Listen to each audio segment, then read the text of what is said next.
أما بعد فأعوذ بالله من الشيطان الرجيم بسم الله الرحمن الرحيم الصلاة والسلام عليك يا رسول الله الصلاة والسلام عليك يا رسول الله اعتکاف نویت سنت الاعتکاف۔ میٹھے بڑے اسلامی بھائیوں، جب کبھی داخل مسجد ہو یاد آنے پر اعتکاف کی نیت کر لیا کریں کہ جب تک مسجد میں رہیں گے اعتکاف کا ثواب ملتا رہے گا۔ یاد رکھیے مسجد میں کھانے پینے، سونے یا سحری افطاری کرنے، یہاں تک کہ آگے زمزم یا دم کیا ہوا پانی پینے کی بھی شرعاً اجازت نہیں۔ البتہ اگر اعتکاف کی نیت ہوگی تو یہ سب چیزیں ضمن جائز ہو جائے گی۔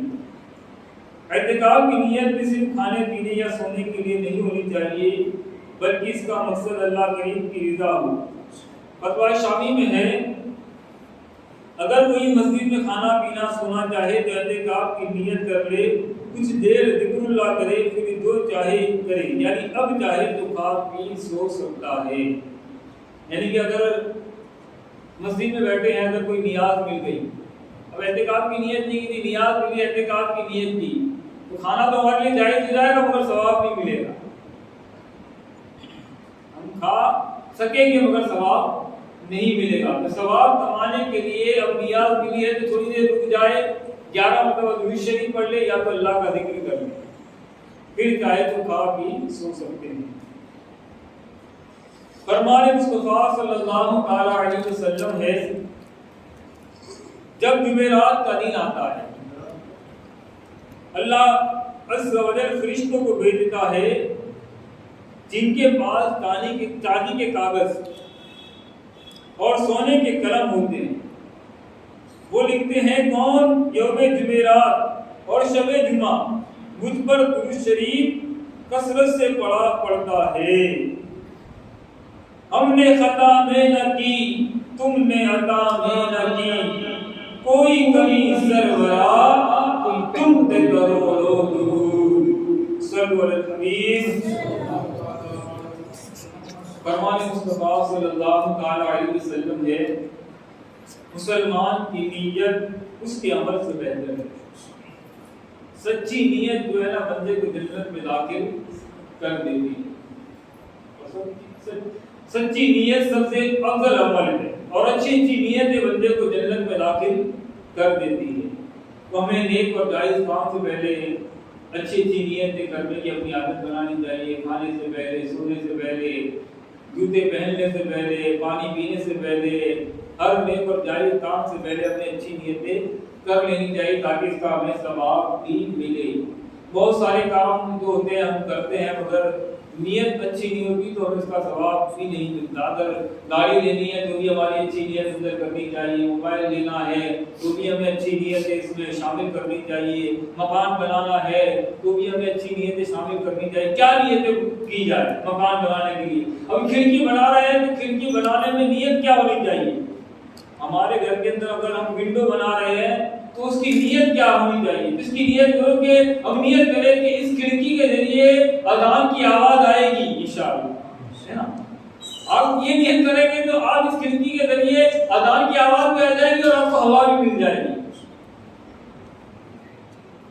تو نیت جیسے کہ ہمارے گھر میں نیت بڑا بنگلہ بنا لیتے ہیں، کچن بھی عالی شان ہوتا ہے، ہمارے گھر میں ٹائل سے بھی اچھی ہوتی ہے مگر وضو خانہ نہیں ہوتا ہمارے گھر میں، ہمارے مکان میں وضو خانہ نہیں ہوتا۔ تو نیت کرے بنانے سے پہلے کہ میں اپنے گھر میں بناؤں گا تو وضو خانہ بھی بناؤں گا، نماز کا اسپیشل روم بھی بناؤں گا، یعنی کہ نفلی عبادت کرنے کے لیے میں اپنے گھر میں ایک روم الگ بھی بناؤں گا۔ یہ نیت نہیں کی جا سکتی ہے۔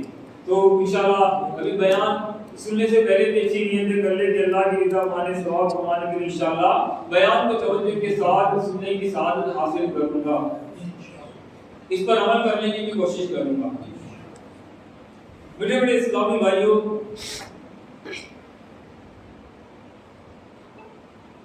جب حضور اقدس صلی اللہ علیہ وسلم کا بچپن کا زمانہ ختم ہوا، یعنی کل ہم نے سنا ہوگا بچپن پیارے آقا علیہ السلام کے بچپن کے واقعات، تو بچپن کا زمانہ ختم ہوا اور جوانی کا مبارک زمانہ آیا۔ تو بچپن کی طرح آپ صلی اللہ علیہ وسلم کی جوانی بھی عام لوگوں سے نرالی تھی۔ اعلان نبوت سے قبل بھی حضور صلی اللہ علیہ وسلم کی تمام زندگی بہترین اخلاق و عادت کا خزانہ تھی. سچائی، دیانتداری، وفاداری، وعدے کی پابندی، بزرگوں کی عظمت، چھوٹوں پر شفقت، رشتہ داروں سے محبت، رحمت و سخاوت، قوم کے کام آنا، دوستوں سے ہمدردی، عزیزوں کی غمخواری، غریبوں اور مفلسوں کی خبر گیری، دشمنوں کے ساتھ نیک برتاؤ، مخلوق خدا کی خیر خواہی، الغرض تمام نیک عادتوں اور اچھی باتوں میں آپ صلی اللہ علیہ وسلم اتنی بلند منزل پر پہنچے ہوئے تھے کہ دنیا کے بڑے سے بڑے انسانوں کے لیے وہاں تک رسائی تو کیا اس کا تصور بھی ممکن نہیں. آئیے صاحب جد و نوال پے کرے حسن و جمال صلی اللہ تعالی علیہ وسلم کی قابل رشک اور لائق تقلید مبارک جوانی کے روشن پہلوؤں سے متعلق چند ایمان افروز واقعات سن کر اپنے دل میں محبت رسول کو مزید اجاگر کرنے کا سامان کر کے ان واقعات سے حاصل ہونے والے مدنی پھولوں کو اپنے دل کے مدنی گلدستے میں سجانے کی کوشش کرتے ہیں. اسلام سے پہلے عربوں میں جنگوں کا سلسلہ رہتا تھا، لڑائی کا سلسلہ رہتا تھا. روز کی لڑائیوں سے عرب کے سینکڑوں گھرانے برباد ہو گئے تھے. ہر طرف بد امنی اور آئے دن کی لوٹ مار سے ملک کا امن و امان غارت یعنی تباہ و برباد ہو چکا تھا. کوئی شخص اپنی جان و مال کو محفوظ نہیں سمجھتا تھا، نہ دین کو چین نہ رات کو آرام. اس وحشتناک صورتحال سے تنگ آ کر کچھ صلح پسند لوگوں نے ایک اصلاحی تحریک چلائی. یعنی کہ لوگوں نے یہ سوچا کہ اب یار یہ ختم کرو، خود یعنی کہ اب ایسا کوئی بناؤ تاکہ لوگ آپس میں محبت کے ساتھ رہیں. چنانچہ بنو ہاشم، بنو زہرا، بنو اسد وغیرہ قبائل قریش کے بڑے سردار عبداللہ بن جدعان کے مکان پر جمع ہوئے اور حضور صلی اللہ علیہ وسلم کے چچا زبیر بن عبد المطلب نے یہ تجویز پیش کی کہ موجودہ حالات کو سدھارنے کے لیے کوئی معاہدہ کیا جانا چاہیے.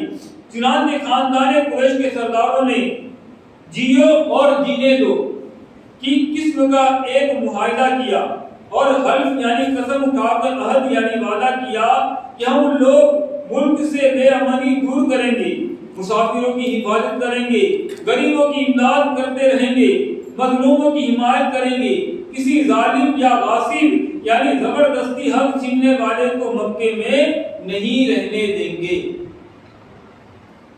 اس معاہدے میں شریک کئی لوگوں کا نام فضل تھا. یعنی کہ یہ معاہدہ ہوا جو طے پایا گیا، اس میں کئی لوگوں کا نام فضل تھا.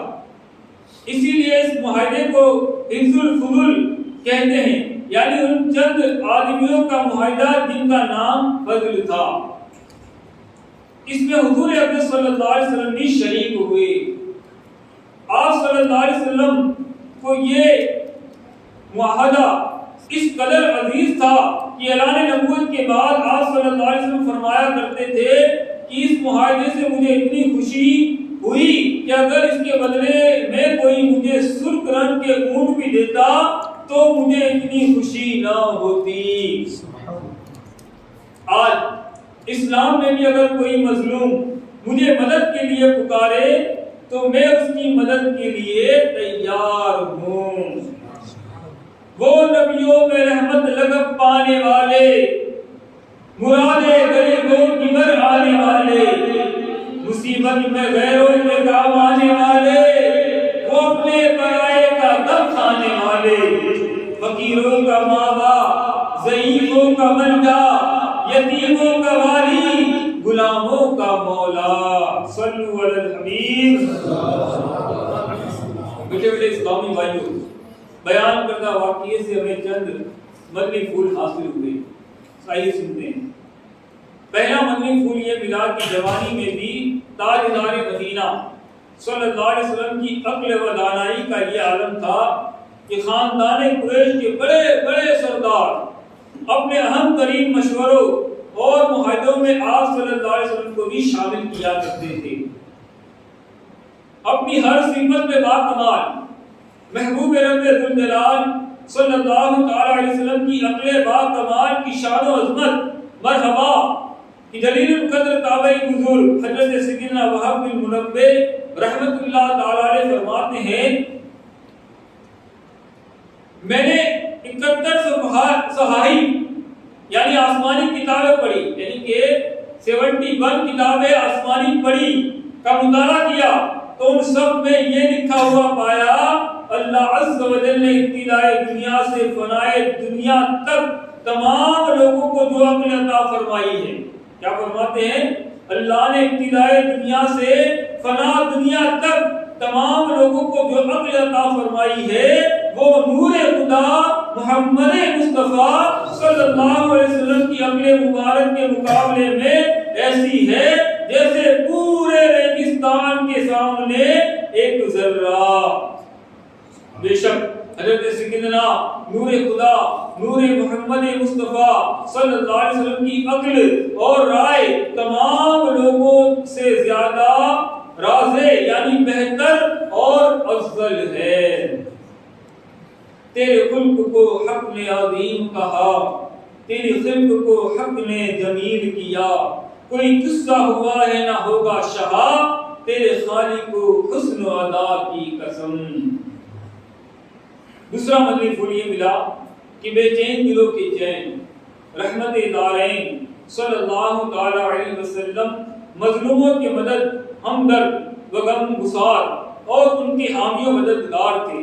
چنانچہ جب مظلوموں کے حق میں حفظ الفضول کا معاہدہ طے پایا تو آپ صلی اللہ علیہ وسلم نے خوش ہو کر فرمایا اس معاہدے سے مجھے اتنی خوشی ہوئی کہ اگر اس معاہدے کے بدلے میں کوئی مجھے سرخ رنگ کے اونٹ بھی دیتا تو مجھے اتنی خوشی نہ ہوتی جتنی خوشی اس معاہدے سے مجھے ہوئی ہے۔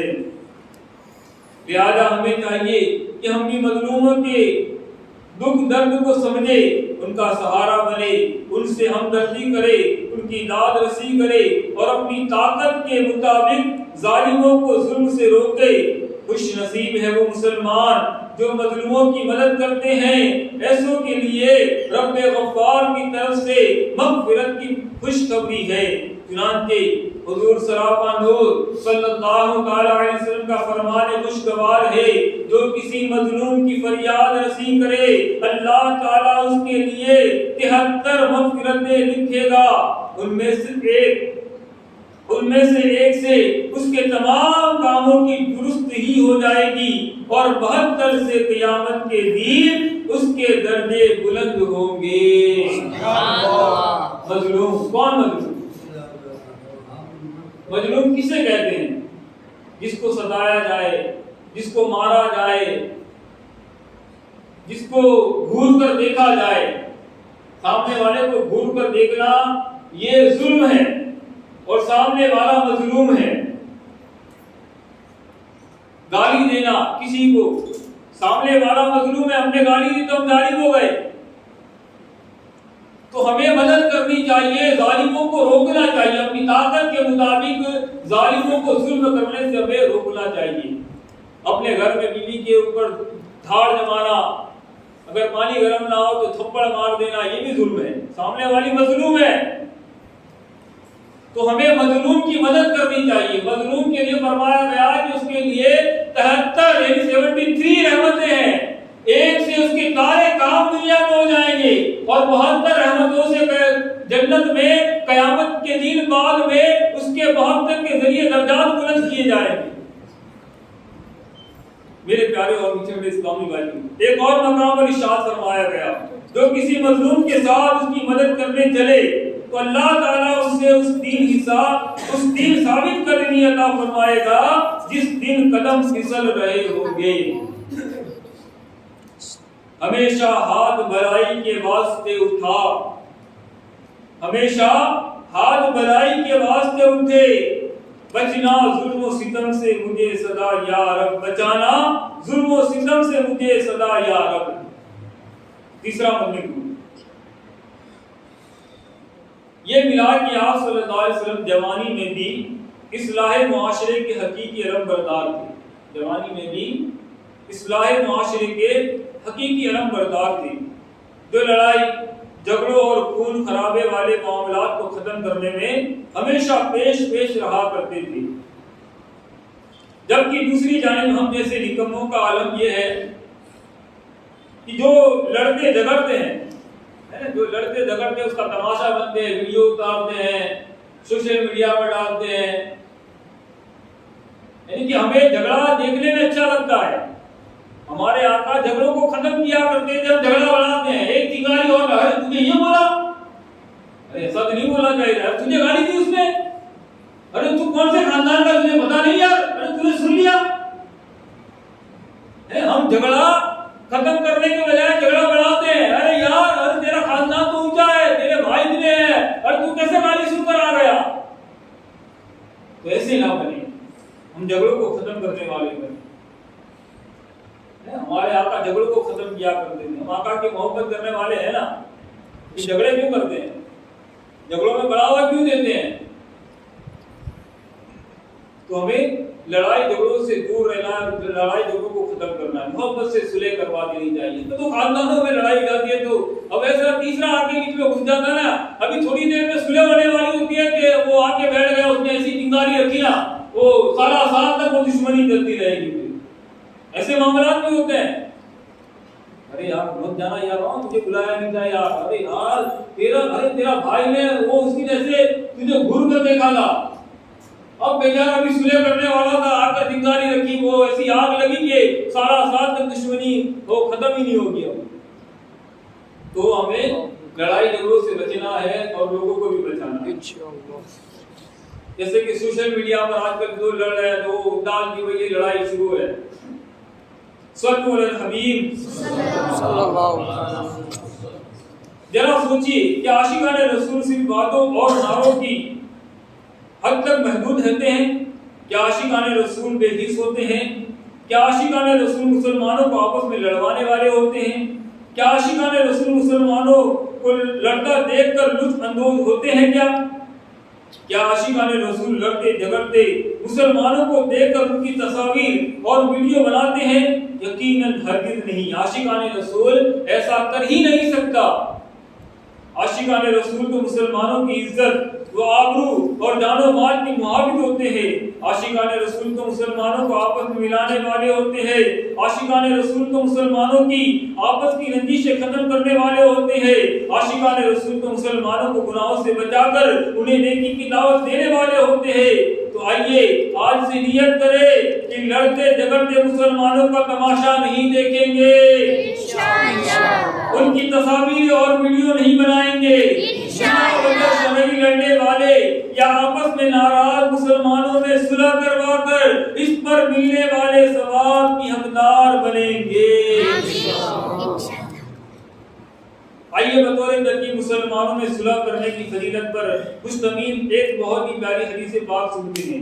چنانچہ حضرت سیدنا ابو درداء رضی اللہ تعالیٰ عنہ سے روایت ہے کہ رسول کریم صلی اللہ علیہ وسلم نے ارشاد فرمایا، کیا میں تمہیں ایسا کام نہ بتاؤں جو درجے میں روزے، نماز اور زکوٰۃ سے بھی افضل ہے؟ صحابہ کرام علیہ رضوان نے عرض کی، یا رسول اللہ کیوں نہیں؟ فرمایا، آپس میں صلح کروا دینا۔ سبحان اللہ۔ آئیے البتہ یاد رکھیے، مسلمانوں میں وہی صلح کروانا جائز ہے جو شریعت کے دائرے میں ہو۔ ایسی صلح جو حرام کو حلال اور حلال کو حرام کر دے وہ جائز نہیں۔ جیسا کہ حضرت سیدنا ابو ہریرہ رضی اللہ تعالیٰ سے روایت ہے، حضور اقدس صلی اللہ علیہ وسلم نے ارشاد فرمایا، مسلمانوں کے درمیان صلح کروانا جائز ہے مگر وہ صلح جائز نہیں جو حرام کو حلال یا حلال کو حرام کر دے۔ مشہور مفسر قرآن حکیم الامت مفتی احمد یار خان رحمۃ اللہ علیہ اس حدیث پاک کے تحت فرماتے ہیں، مثلا میاں بیوی میں اس طرح صلح کروائی جائے کہ خاوند یعنی شوہر کو اس عورت کی سوکن یعنی اپنی دوسری بیوی کے پاس نہ جائے گا، یا یعنی کہ ایسی صلح جو جیسے کہ دو بیویاں ہیں اور کسی نے صلح سے کروائی کہ میں اس کے ساتھ رہو گے تو اس کے ساتھ نہیں جاؤ گے، یہ ہو تو ہم صلح کریں گے، تو ایسی صلح جائز نہیں ہے نا۔ ایک کو ڈیگریڈ کرنا اور ایک کو فوکس کرنا، یعنی کہ اب دونوں کو برابر رکھنا چاہیے گا۔ اب کوئی اس طرح صلح کروائے گا کہ آپ کو اس بیوی کے ساتھ رہنا تو اس کے ساتھ نہیں جانا پڑے گا، نہیں جائیں گے آپ، تب جا کر صلح ہوگی، تو ایسی صلح جائز نہیں ہے۔ مسلمان مقروض یعنی قرض دار، یعنی اتنی مقدار میں شراب و سود اپنے غیر مسلم قرض خواہ کو دے گا، یعنی کہ اب یہ ہوا کہ اگر قرض ہے کہ بھئی تمہیں قرض اگر کلیئر کرنا ہے، معاف کروانا ہے، تو اتنی شراب یا اتنا قرض یعنی کہ اتنا حرام جو ہے وہ چیز دینا پڑے گا، تب جا کر صلح ہوگی، تو ایسی صلح جائز نہیں ہے۔ صلو علی الحبیب۔ آئیے میرے آقا کا اور جوانی کا ایک واقعہ سنتے، بہت ہی پیارا بہترین واقعہ ہے، توجہ کے ساتھ سنیے گا۔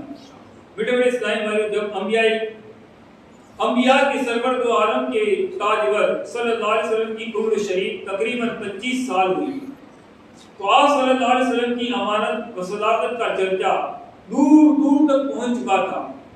حضرت سیدنا خدیجہ رضی اللہ تعالی عنہا مکی کی ایک بہت ہی مالدار عورت تھی، ان کے شوہر کا انتقال ہو چکا تھا، انہیں ضرورت تھی کہ کوئی امانت دار آدمی مل جائے تو ان کے ساتھ اپنی تجارت کا مال و سامان ملک شام بھیجوں۔ چنانچہ ان کی نظر انتخاب نے اس کام کے لیے حضور صلی اللہ علیہ وسلم کو سلیکٹ کیا اور پہلا بھیجا کہ آپ صلی اللہ علیہ وسلم میرا مال تجارت لے کر ملک شام جائے، جو معاوضہ میں دوسروں کو دیتی ہوں آپ صلی اللہ علیہ وسلم کی امانت و دیانت داری کی وجہ سے آپ کو اس کا دگنا دوں گی، یعنی ڈبل دوں گی۔ حضور صلی اللہ علیہ وسلم نے ان کی درخواست منظور فرما لی اور تجارت کا مال و سامان لے کر ملک شام کو روانہ ہو گئے۔ اس سفر میں حضرت سیدنا خدیجہ رضی اللہ تعالی عنہا نے اپنے ایک قابل اعتماد غلام میسرہ کو بھی آپ صلی اللہ علیہ وسلم کے ساتھ روانہ کر دیا تاکہ وہ آپ صلی اللہ علیہ وسلم کی خدمت کرتا رہے۔ جب آپ صلی اللہ علیہ وسلم ان کے شام کے مشہور شہر بصرہ کے بازار میں پہنچے تو وہاں نستورہ راہب کی خانقاہ کے قریب ٹھہرے۔ نستورہ میسرہ کو بہت پہلے سے پہچانتا تھا۔ حضور صلی اللہ علیہ وسلم کی صورت دیکھتے ہی نستورہ میسرہ کے پاس آیا اور پوچھا کہ یہ اے میسرہ، یہ کون ہے جو اس درخت کے نیچے اتر پڑے ہیں؟ میسرہ نے جواب دیا، یہ مکے کے رہنے والے اور خاندان بنو ہاشم کے چشم و چراغ ہیں، ان کا نام نامی محمد صلی اللہ علیہ وسلم اور لقب امین ہے۔ نستورہ نے کہا کہ سوائے نبی کے، یعنی کہ جو پادری تھا اس نے کہا کہ سوائے نبی کے اس درخت کے نیچے آج تک کبھی کوئی نہیں اترا، اس لیے مجھے یقین کامل ہے کہ نبی آخر الزمان صلی اللہ علیہ وسلم یہی ہے، کیونکہ آخری نبی کی تمام نشانیاں جو میں نے توریت و انجیل میں پڑھی ہے وہ سب میں نے دیکھ رہا ہوں۔ سبحان اللہ، کاش میں اس وقت تک زندہ رہتا جب یہ اپنی امت میں اس وقت تک زندہ رہتا جب یہ اپنی نبوت کا اعلان کریں گے تو میں ان کی بھرپور مدد کرتا اور پوری جان نثاری کے ساتھ ان کی خدمت گزاری میں اپنی تمام عمر گزار دیتا۔ اے میسرہ، میں تم کو نصیحت کرتا ہوں کہ خبردار ایک لمحے کے لیے بھی ان سے جدا نہ ہونا اور انتہائی خلوص و عقیدت کے ساتھ ان کی خدمت کرتے رہنا، کیونکہ اللہ تعالیٰ نے ان کو خاتم النبیین یعنی آخری نبی ہونے کا شرف عطا فرمایا ہے۔ عظمت مصطفیٰ رفعت مصطفیٰ سب سے آخری نبی مرحبا۔ حضور اقدس صلی اللہ علیہ وسلم بصرہ کے بازار میں بہت ہی جلدی تجارت کا مال بیچ کر مکہ مکرمہ واپس آ گئی۔ واپسی میں جب آپ صلی اللہ علیہ وسلم کا قافلہ شہر مکہ میں داخل ہونے لگا تو حضرت سیدنا بی بی خدیجہ رضی اللہ تعالی عنہ ایک بالا خانے یعنی بلند جگہ پر بیٹھی ہوئی قافلے کی آمد کا منظر دیکھ رہی تھی۔ جب ان کی نظر حضور صلی اللہ علیہ وسلم پر پڑی تو انہیں ایسا نظر آیا کہ دو فرشتے آپ صلی اللہ علیہ وسلم کے سر انور پر دور سے سایہ کیے ہوئے ہیں۔ سبحان اللہ۔ حضرت سیدنا خدیجہ رضی اللہ تعالیٰ عنہ کے دل پر اس نورانی منظر کا ایک خاص اثر ہوا اور وہ انتہائی عقیدت و محبت سے یہ حسین جلوہ دیکھتی رہی۔ پھر اپنے غلام میسرہ سے کئی دن کے بعد اس کا ذکر کیا تو میسرہ نے بتایا کہ میں تو پورے سفر میں یہی منظر دیکھتا رہا ہوں۔ جو غلام صاحب میں وہ کہنے لگا کہ میں تو پورے سفر میں یہی منظر دیکھتا رہا ہوں۔ اس کے علاوہ بھی میں نے بہت سی عجیب و غریب باتوں کا مشاہدہ کیا ہے۔ پھر میسرہ نے نستورہ راہی کی گفتگو اور اس کی عقیدت و محبت کا تذکرہ بھی کیا۔ یہ سن کر حضرت سیدتنا بی بی خدیجہ رضی اللہ عنہ کو آپ سے نکاح کی رغبت ہوئی۔ ہم ان کے زیر سایہ رہتے ہیں جن کا سایہ نظر نہیں آتا، جولیاں بری جاتی ہے عالم کی دینے والا نظر نہیں آتا۔ حضرت سیدنا بی بی خدیجہ رضی اللہ تعالی عنہ انتہائی شریف خاتون تھی۔ اہل مکہ آپ کی پاک دامنی کی وجہ سے آپ کو طاہرہ یعنی پاک باز کہا کرتے تھے۔ سرداران قریش آپ کے ساتھ نکاح کے خواہش مند تھے، لیکن آپ نے سب کے پیغام کو ٹھکرا دیا۔ مگر حضور صلی اللہ علیہ وسلم کے اخلاق و عادت کو دیکھ کر اور آپ صلی اللہ علیہ وسلم کے حیرت انگیز حالات کو سن کر خود بخود آپ کے دل میں نبی پاک صلی اللہ علیہ وسلم سے نکاح کی رغبت پیدا ہو گئی۔ چنانچہ آپ رضی اللہ تعالیٰ عنہ نے حضور صلی اللہ علیہ وسلم کی پھوپھی حضرت سیدتنا صفیہ رضی اللہ تعالیٰ عنہ کو بلایا اور ان سے حضور صلی اللہ علیہ وسلم کے کچھ ذاتی حالات کے بارے میں مزید معلومات حاصل کی۔ پھر حضرت سیدتنا نفیسہ بنت امیہ کے ذریعے خود ہی حضور صلی اللہ علیہ وسلم کے پاس نکاح کا پیغام بھیجا۔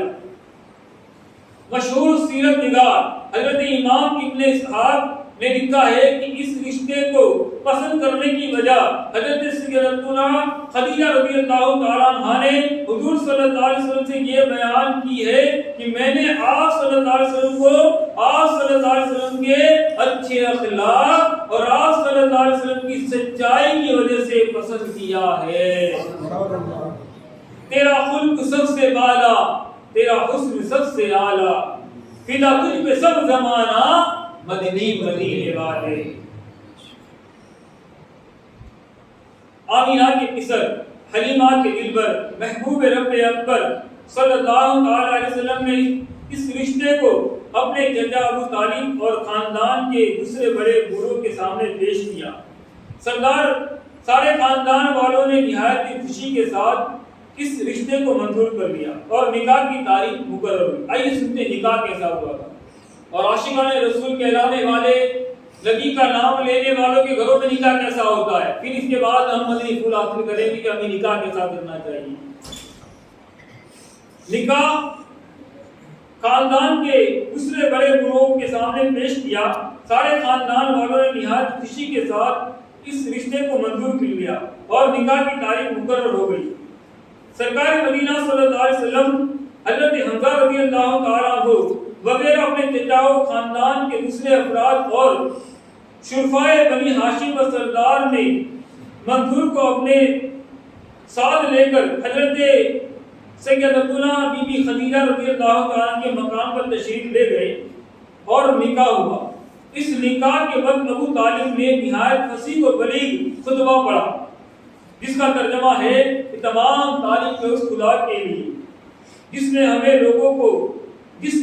ہم لوگوں کو حضرت ابراہیم علیہ السلام کی نسل اور حضرت سیدنا اسماعیل علیہ السلام کی اولاد میں بنایا اور ہم کو مال اور بزرگ کے خاندان میں پیدا فرمایا، اپنے گھر کعبہ اور اپنے حرم کا نگہبان بنایا، ہم کو علم و حکمت والا گھر اور امن والا حرم عطا فرمایا اور ہم کو لوگوں پر حاکم بنایا یہ میرے بھائی کا فرزند یعنی بیٹا محمد بن عبداللہ صلی اللہ تعالی علیہ وسلم ہے، یہ ایک ایسا جوان ہے کہ قریش کے جس شخص کا بھی اس کے ساتھ موازنہ کیا جائے یہ اس سے ہر شان میں بڑا ہوا ہی رہے گا۔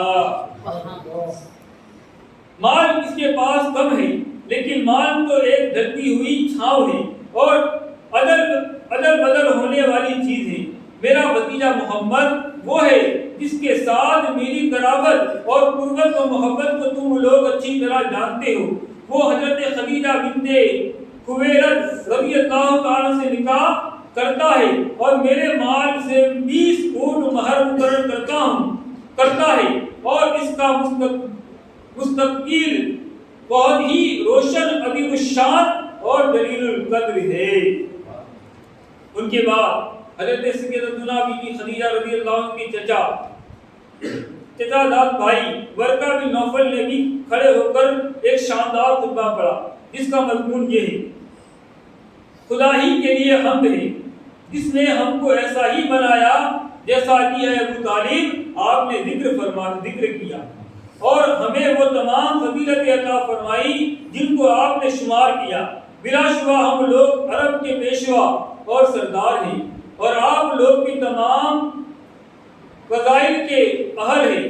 کوئی قبیلہ آپ لوگوں کے فضائل کا انکار نہیں کر سکتا اور کوئی شخص آپ لوگوں کے فقر و شرف کو رد نہیں کر سکتا، اور بے شک ہم لوگوں نے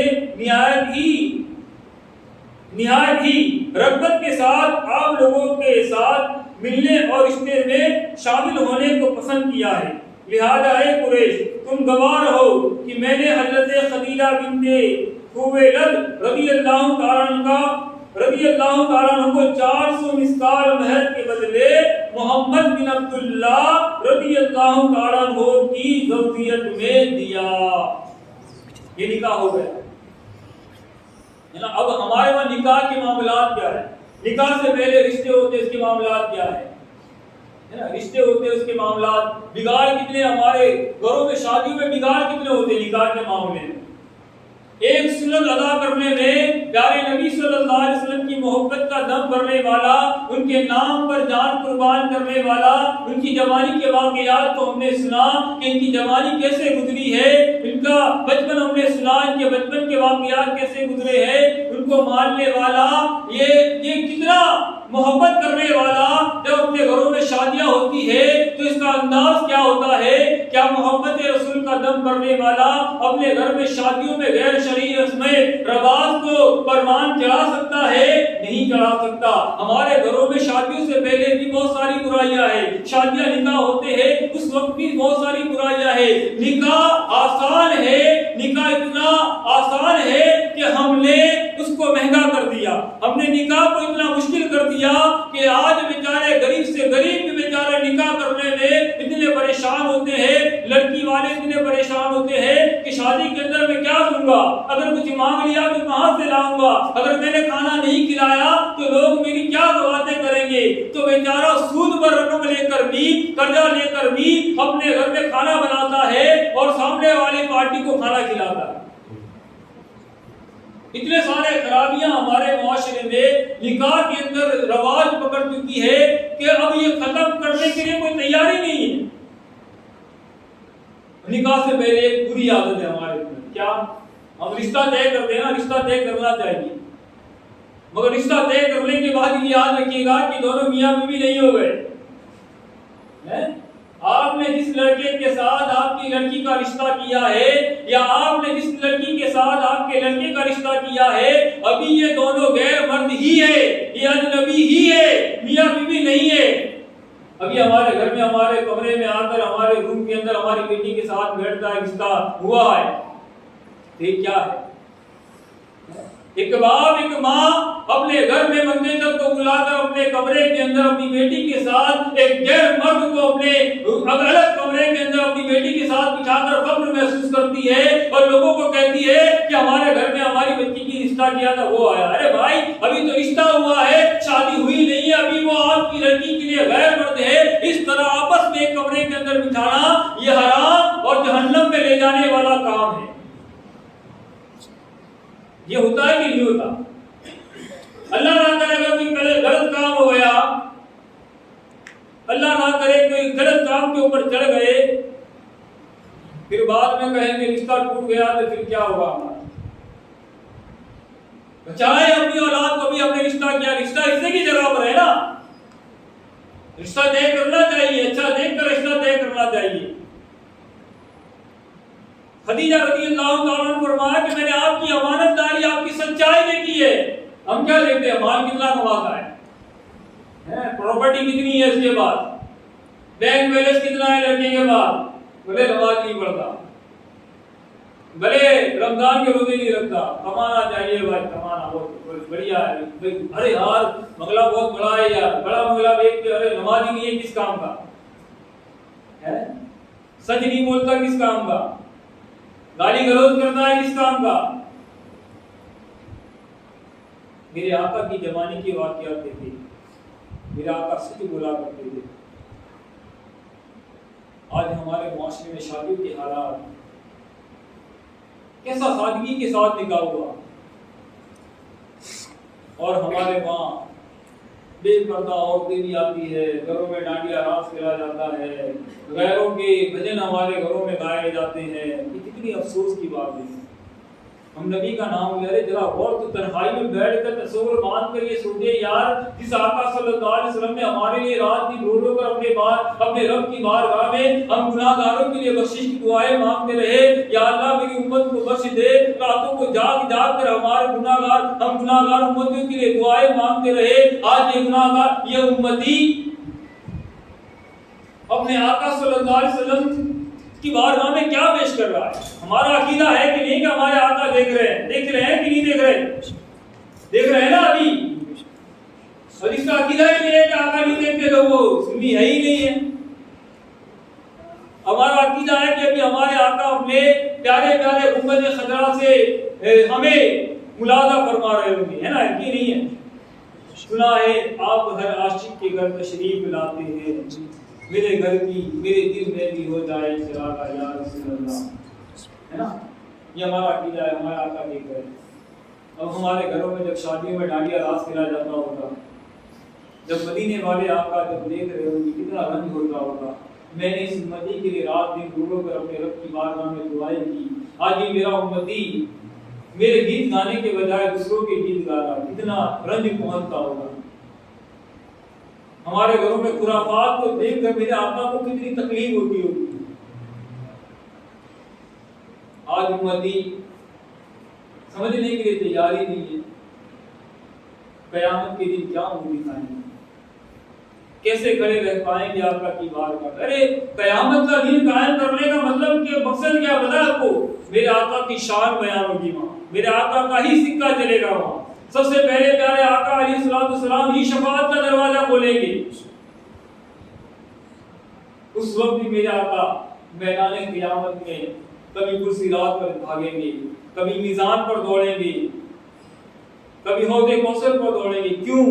کہ میرا امتی کرسی رات سے جہنم میں نہ گر جائے، میرا امتی کے کہیں میزان عمل میں نیکیوں کا پلڑا کم نہ ہو جائے۔ پکار ان کے اسیروں کی دوڑتا ہوگا، پکار ان کے اسیروں کی دوڑتا ہوگا، خدا گواہ یہی حال آپ کا ہوگا۔ دکھائی جائے گی محشر میں شان محبوبی، کہ آپ ہی کی خوشی ہوگی آپ کا کہا ہوگا۔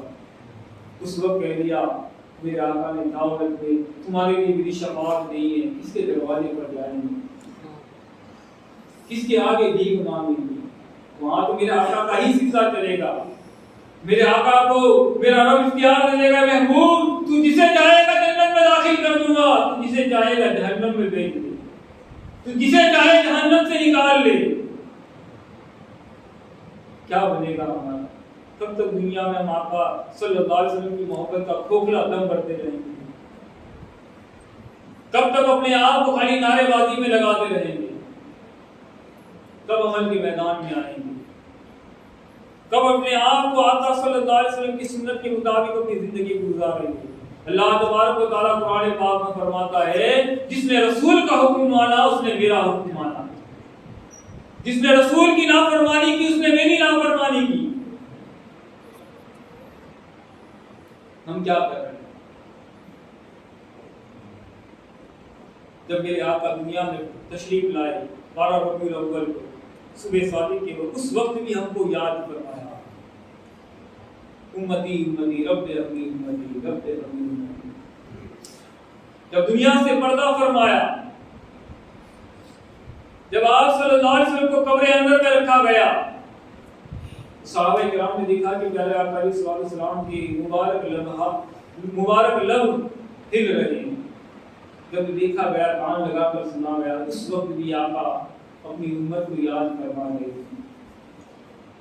معراج کی رات میں ہمیں یاد کرنا ہے، اور علماء کرام فرماتے ہیں تا قیامت تک پیارے آقا علیہ الصلوۃ والسلام قبر انور میں اپنے امتی کو یاد فرماتے رہیں گے۔ ہم نے کب یاد کیا ہے؟ کیسے یاد کی جائے؟ آئیے میں آپ کو بتانا ہوں۔ سنتوں پر عمل کر کے پیارے آقا کی یاد کی جائے، کیونکہ یاد آئے گا میرے آقا امام والے تھے، کیا شان ہے نا، ارے جس کا کھاتے اسی کا گائے یار، کیوں ہر کا گائے؟ دنیا میں ملتا ہی ان کا صدقہ ہے نا۔ آج ہمارے پاس مال و دولت ہے، کروڑوں کی جائیداد ہے، کاروبار ہے، بال بچے ہے، بینک بیلنس ہے، بنگلے ہے، گاڑی ہے، یہ کس کا صدقہ ہے؟ یہ ہمارے آقا کا ہی صدقہ ہے یار۔ جس کا کھاتے ہیں اسی کا گائے یار، کسی اور کا کیوں گائے؟ کوئی ہمیں تھوڑی جنت میں کہہ دے گا چلے جاؤ۔ میرے آقا فرماتے ہیں جس کا خلاصہ، جس نے میری سنتوں سے محبت کی اس نے مجھ سے محبت کی، اور جس نے مجھ سے محبت کی وہ میرے ساتھ جنت میں ہوگا۔ سبحان اللہ۔ اس کے ساتھ جانا ہے، محبت کا نعرہ لگائے، دعویٰ کرے، سرکار کی نام پر جان بھی قربان ہے، اور نماز کے لیے وقت قربان نہیں ہے، کاروبار قربان نہیں ہے نماز کے لیے۔ میرا آقا فرماتے ہیں نماز میری آنکھوں کی ٹھنڈک ہے۔ کہاں چلی جاتی اس وقت محبت؟ نماز کے وقت کاروبار میں لگے رہتے ہیں، نماز پڑھنے کا ذہن تصور ہی نہیں ہے ہمارا، وقت کی پابندی کے ساتھ نماز پڑھنے کا تصور ہی نہیں ہے ہمیں۔ نماز کی پابندی کر کے آقا صلی اللہ علیہ وسلم کی یاد منائے، درود و سلام پڑھتے رہے، نیک لوگوں کی صحبت میں بیٹھتے رہے، جن کو دیکھنے سے اللہ اس کا رسول یاد آئے۔ ہمارا بیٹھنا بھی سنت کے مطابق ہو، تاکہ ہمیں یاد آئے کہ میرے آقا اس طرح بیٹھا کرتے تھے۔ ہمارا کھانا بھی سنت کے مطابق ہو، تاکہ ہم کھاتے وقت یاد کریں کہ میرے آقا اس طرح کھایا کرتے تھے۔ یار اسی طرح منائے نا، ہم بولے بھی اس طرح سنت کے مطابق، تو بولتے بولتے پتا چلے کہ میرا آقا اس طرح گفتگو کیا کرتے تھے۔ ہمارا چلنا بھی سنت کے مطابق ہو، تاکہ چلتے وقت ہمیں آقا کی یاد آئے کہ میرے آقا اس طرح چلا کرتے تھے۔ سنتیں سیکھے، کیسے سیکھے؟ آئیے دعوت اسلامی آپ کے سامنے، دعوت اسلامی آپ کو سراپا تصویر بنا کر دے گی کہ میرے آقا نے اس طرح کھایا تھا، ہم بھی اس طرح کھاتے ہیں۔ دعوت اسلامی بتائے گی کہ میرے آقا کس طرح چلا کرتے تھے، ہم کو بھی چلائے گی دعوت اسلامی۔ ہم کو دعوت اسلامی ایسا بنا کر کھڑا کر دے گی کہ سامنے والا جب گزرے گا تو دیکھ کر کہے گا کہ دیکھو سرکار صلی اللہ علیہ وسلم کا عاشق جا رہا ہے نا۔ آج دیکھا جائے اب دو مسلمانوں کو کھڑا کیا جائے، داڑھی والے کو کھڑا کیا جائے، امامے والے کو کھڑا کیا جائے، اور ایک بغیر داڑھی والے کو کھڑا کیا جائے، پینٹ شرٹ پہنا ہو، دونوں کو ساتھ میں کھڑا کر دیا جائے، اور اجنبی کسی اور کو بلایا جائے، بتائیں اس میں مسلمان کون ہے، عاشق رسول کون ہے؟ تو پہلی نظر نہ پڑے گی، داڑھی والے کے اوپر ہی پڑے گی نا، امامے والے کے اوپر ہی پڑے گی یہ عاشق رسول ہے۔ تو اپنی پہچان کیوں ہم نے بدل دی ہے؟ ہماری پہچان کیا ہے؟ ہم نے کیا کر لی ہماری پہچان کو؟ مسلمان بھی ہم کو معاذ اللہ کبھی کبھی تو کافی سمجھتا ہوگا، کوئی غیر اگر دوسرا ملک دوسرے شہر کا آ کر نکلتا ہے نا تو دیکھتا ہوگا کہ مسلمان ہوگا کہ نہیں ہوگا، سلام کروں کہ نہیں کروں، مگر جب داڑھی والے کو دیکھتا ہے تو فوراً داڑھی میں بھی ہوتا ہے نا السلام علیکم، داڑھی میں سے بھی صدا لگتی ہے، کیونکہ داڑھی والا دیکھا سمجھ گیا عاشق رسول مسلمان ہے۔ امام والے کو دیکھتے نا گاڑی کو، ٹرک والے بھی جا رہا راستے میں نکلا، ٹرک والا بھی نکلے گا نا، امام والے کو دیکھے گا اس السلام علیکم مدینہ، کیوں تھی اس نے سلام کیوں کیا؟ کہ پہچان ہے ہمارے تن میں، ہمارے چہرے پر عشق رسول کی پہچان ہے، کہ ہماری داڑھی بتا رہی ہے کہ عاشق رسول ہے، ہمارا امامہ بتا رہا ہے کہ یہ عاشق رسول ہے، ہماری گفتگو بتا رہی ہے کہ یہ عاشق رسول ہے ہے نا؟ آئے دعوت اسلامی آپ کو عاشق رسول، سچا عاشق رسول بنائے گی، اس کے مدنی ماحول سے وابستہ رہے، اس کے ہفتہ سنت و اجتماع میں شرکت کرتے رہے، اپنی اولاد کو بھی بچپن ہی سے ایسی تربیت دے کہ بڑا ہو کر پکا عاشق رسول بنے۔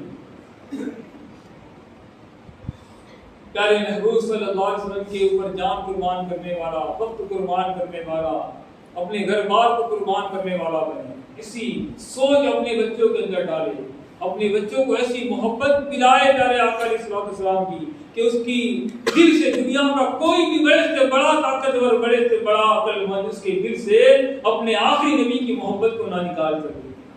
ایسی محبت دینا چاہتے ہیں تو آج کی اس پرفتن دور میں دعوت اسلامی ہمارے ساتھ ہے۔ آج بچہ بچہ دیکھیں، آپ سوشل میڈیا پر دیکھیں، آپ مدنی چینل پر دیکھیں، چھوٹے چھوٹے بچے یہی نعرہ لگاتے ہیں، سرکار کی آمد، سرکار کی آمد، کی آمد، کی آمد، کی آمد، آخری نبی کی آمد۔ ہمارے یعنی کہ جیسا ماحول ہوتا ہے نا، ایسا ہمارے گھر میں بچوں کے اندر ایسی عادتیں آتی رہتی ہے۔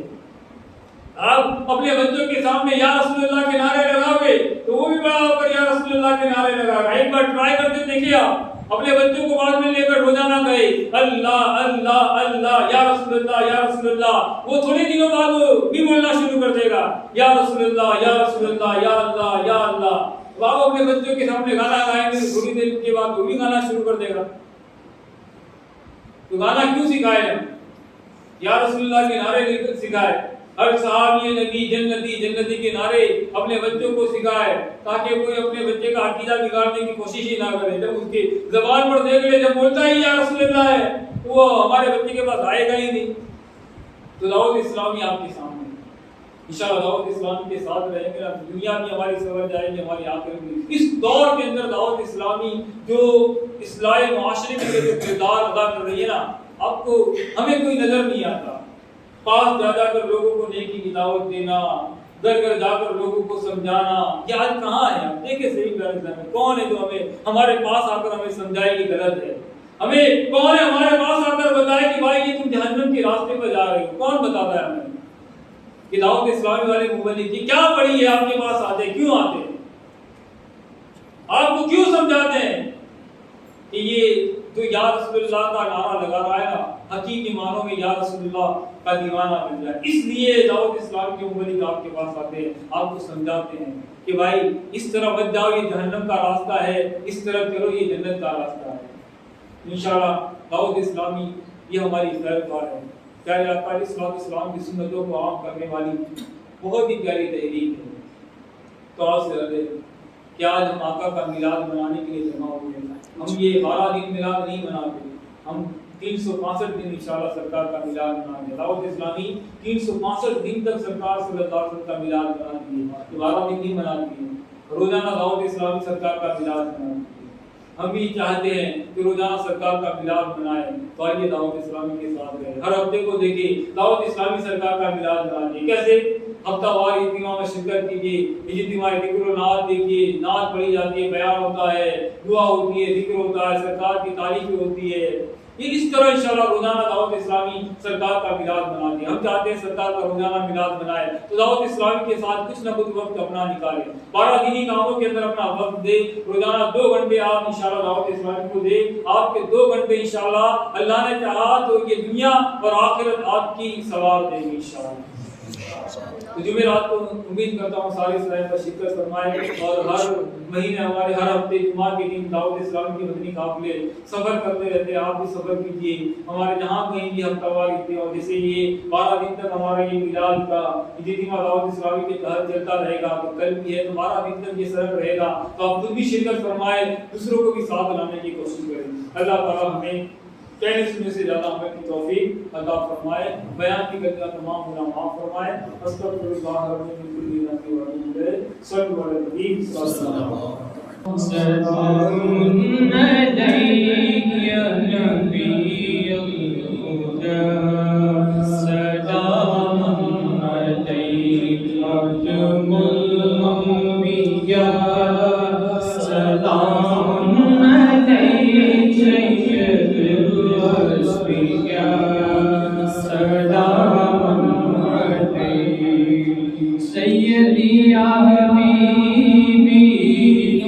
مولائی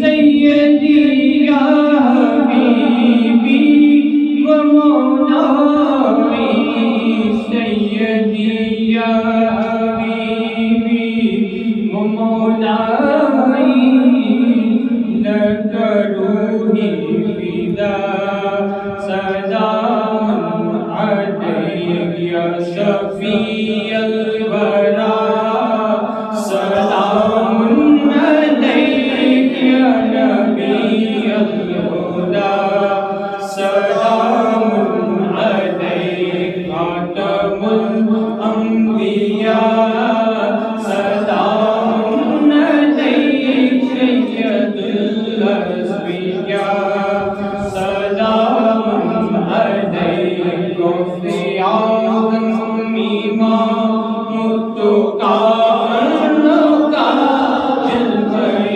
شان قدرت بلا سلام کاش محشر میں جب ان کی آمد ہو ہر بیچے سب ان کی شوکت پیدا ہو سلام مجھ سے خدمت کے قدسی کہے آرزا مصطفیٰ جان احمد پیدا ہو سلام مصطفیٰ جان احمد پیدا ہو سلام سمے بج میں ہدایت پیدا ہو سلام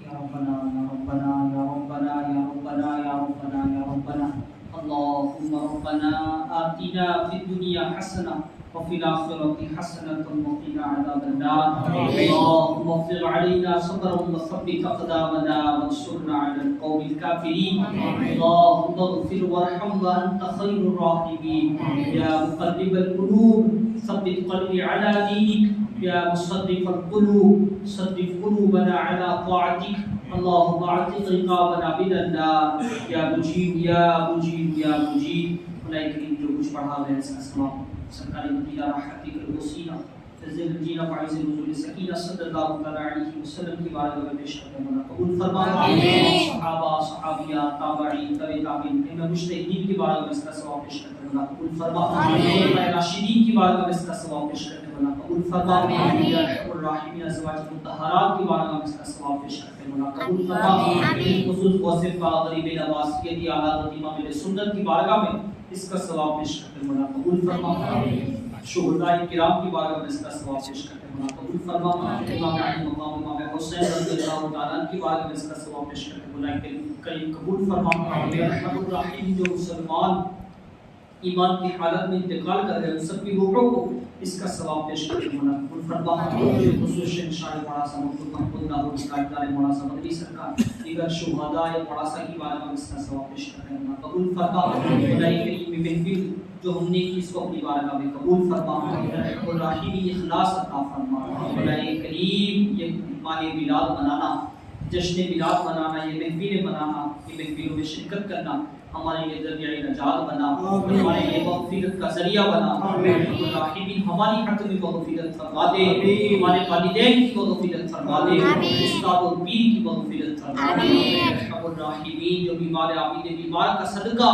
تمام کی تمام بیماریاں تخدق اپنے فضل و کرم سے دور عطا فرما الراحمین جو مسلمان پریشان حال ہے غیب سے ان کی مدد فرما آمین مددگار پیدا فرما یا ارحم الراحمین جو مانگا وہ بھی عطا فرما جو دلوں میں ہے وہ دلوں کی کیفیات کو جانتا ہے دلوں کے حالات کو جانتا ہے یا ارحم الراحمین پیش خبیر کیا تجھے حاجت رب خبر کی ہے یا ارحم الراحمین کرم فرما دے جو دلوں میں ہمارے موجود ہے وہ بھی عطا فرما دے جو جس تمنا آرزو خواہشات لے کر مولا کریم اس محفل میں جس نے شرکت کی ہے مولا کریم تمام کی تمام حاجات پر رحمت کی نظر فرما عاشق شریعت و طریقت کی بلاد سنت کے علم میں عمل میں برکتیں عطا فرما، ان کا سایہ بخیر و عافیت پر دراز فرما، تمام دعائیں اور مائل سنت کے حق میں قبول فرما۔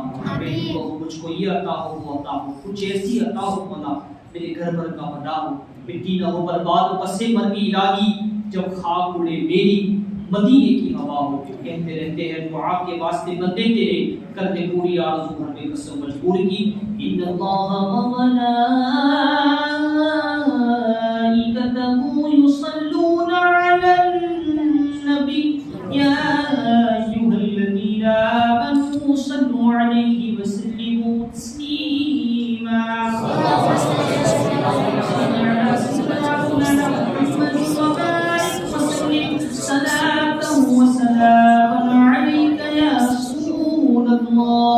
سبحان ربك رب العزة عما